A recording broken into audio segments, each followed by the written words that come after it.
তো বন্ধুরা আজকে আমরা এখানে এসেছি, এটা হচ্ছে সতী মায়ের পীঠস্থান।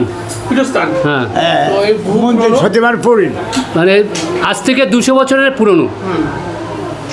ঠিক আছে, আমাদের এখানে এখন গুরু বাবা যে এটা এই মন্দিরটাকে দেখাশোনা করছে, তার সাথে আমি আপনাকে পরিচয় করে দিচ্ছি। ইনি হচ্ছে এখানকার পরিচর্যা, উনি এখানে দেখাশোনা করে উপেন বিশ্বাস, উপেন সরকার। হ্যাঁ, তো আমরা এখন ওনার কাছ থেকে মন্দির সম্বন্ধে কিছু সতী মাতার মায়ের সম্বন্ধে কিছু জেনে নেব। এই যেটা ধরো। হ্যালো, কোথায় কোথায় নিয়ে গেছে? আমি এখানে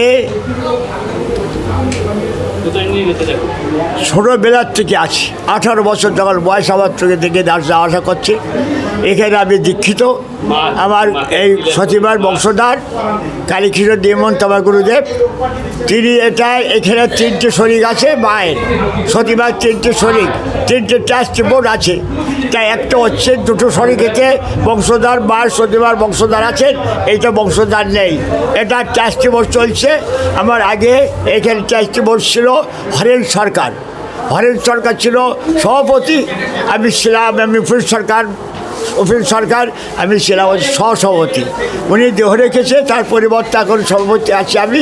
আমার কর্মচারী আছে, একজন কেশিয়ার আছে, অনিল বোর্ড আছে, অনিল পরামানি, আর ট্রাস্টি বোর্ড চলছে অনার পরিবার কেশিয়ার, আর সহসভাপতি ছিল কাজল দে, আর আগে এজেন্টার আছে লক্ষ্মীকান্ত রায়। সতীমাতার জন্ম হচ্ছে এখানে, এইখানে সতীমাতার জন্ম হচ্ছে প্রায় এখানে হচ্ছে 200 বছরের পর। তার জন্ম এনারা বলতে পারবে না, আমরা বলতে পারবে। হ্যাঁ, এখনটা হচ্ছে জন্ম তো উনি আর দেখেনি। জন্ম তারিখ পাই কিছু নেই। এই নিমাই, এটা প্রধান হচ্ছে নিমাই গৌরঙ্গ মহাপ্রভু, তিনি ফকির অফিসে এখানে মায়ের সঙ্গে দেখা হয়। মার জন্ম হচ্ছে এখানে চাকদোয়া,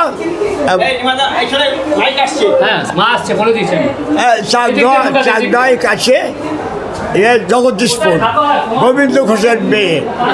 প্রচুর মেয়ে কি উনি পাও না পারি, পুরনো মেয়ে, ওনার স্ত্রী পেট হয়নি, পুরনো মেয়ে পেয়েছিল। সেইটাই আর শঙ্কর পাল নামে একজন ছিল, তারপরে রামশরণ পাল, তার হচ্ছে পালিত পুত্র। এই পালিত পুত্রের সঙ্গে শঙ্কর সন্তানের সঙ্গে গোবিন্দ ঘোষের মেয়ে বিয়ে হয়, সেই হচ্ছে সতীমা, সরস্বতী মা।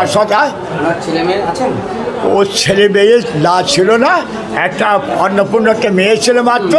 তারপরে আছে মহাপ্রভু দর্শন হলো, বর্ষ বললো আমার তো ছেলে মেয়ে দেয়, তা তুমি বাবা আমাকে রেখে চলে যাচ্ছ কেন? ওই চলে যাচ্ছে তো মা, আমি তোমার ছেলে রূপে আসবো, দুলার রূপে আসবো, আমি আমার ছেড়ে দিতে হবে। সেই দুলার রূপে এসে ওনার কাছে ওরা সাধ্যবদান করেছিল।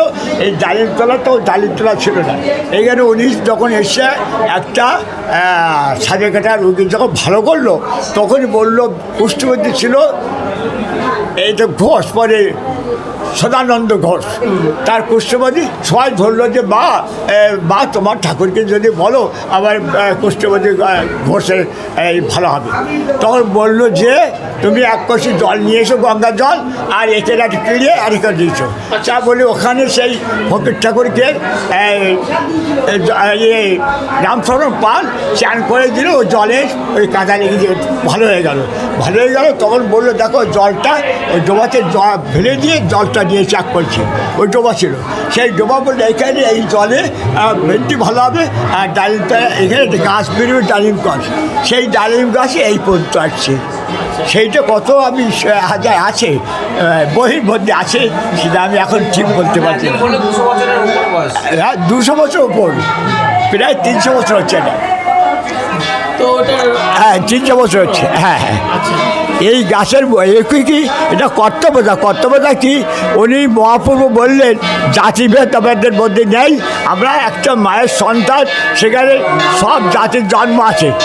এই জন্য হচ্ছে এইবার এই হচ্ছে আমাদের এই আমার ভক্ত, এই ভক্ত সমস্ত আদান প্রদান হয়, এখানে রোগ পুরি ভালো হয়। তাই মাকে মা বলেছে, সেই সতীমা রূপে এই সদয় হচ্ছে, সেই সতীমা রূপে এই সমস্ত আসছে, আর এই সমস্ত চলছে। এই হচ্ছে ভগবানের কৃপায় সব তাই আমরা ওখানে আসি।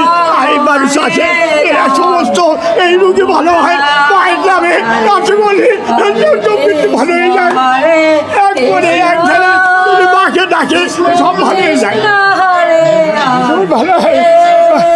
এই সেই এই বয়সে সতীমা ঘরে ঘরে, আমার সতীমা ঘরে ঘরে, এই সতীমা ঘরে ঘরে না পড়লে তার সম্পত্তি ভালো হয়ে যায়। ভালো হয়ে যায়।